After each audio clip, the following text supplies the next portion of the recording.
Beloved heart dwellers, may the Lord give you endurance and stamina, foresight and patience in this time as the world comes more and more to a place of decision, serious decision about the survival of nations.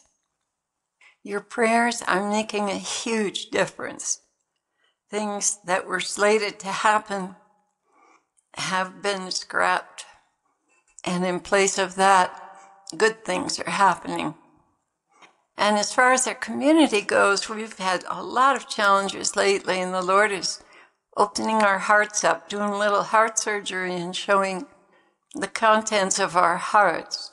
And with the snow, and I don't want to give any excuses, but I want to say with the heavy snow and the cold weather, we definitely have been losing a little patience here and there.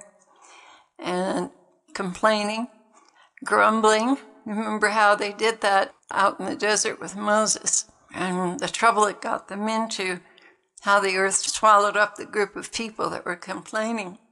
So the Lord is showing us some of the things in our hearts that we really need to get out of our hearts permanently. So I came into prayer and I said, forgive me, Lord, I feel so lousy. And the fibromyalgia was kicking up. The snow is beautiful and the community is amazing. All of you, all you are doing is wonderful. I want to feel wonderful too. What's the secret? I heard him immediately. Love, suffering. Ha ha. Okay, can you please teach me how?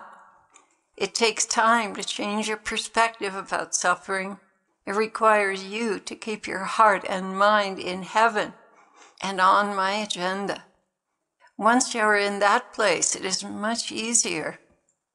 And I said, okay.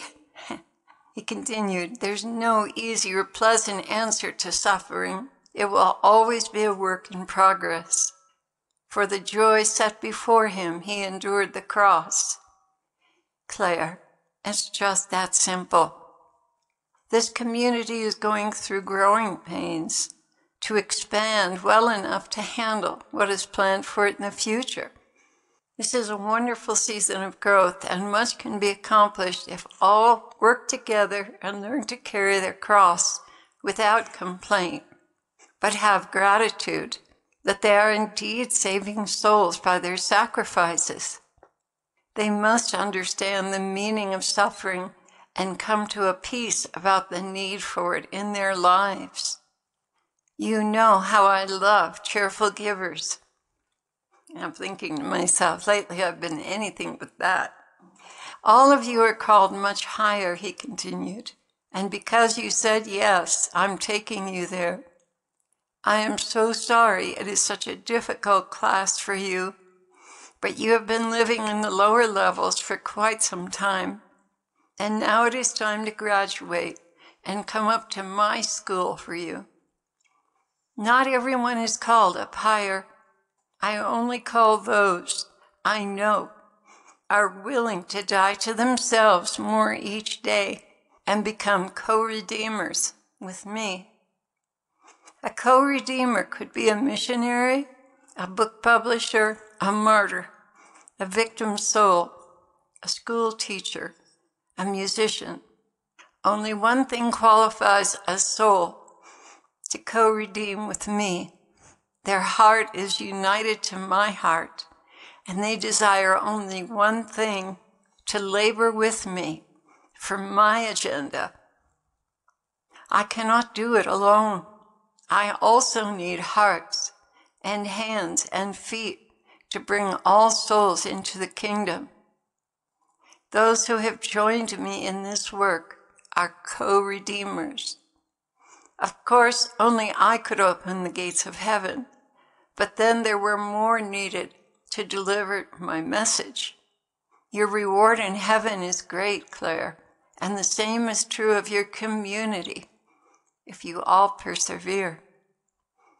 And someone during the rosary saw a really incredible jeweled crown in the air spinning. It had jewels of every kind in it.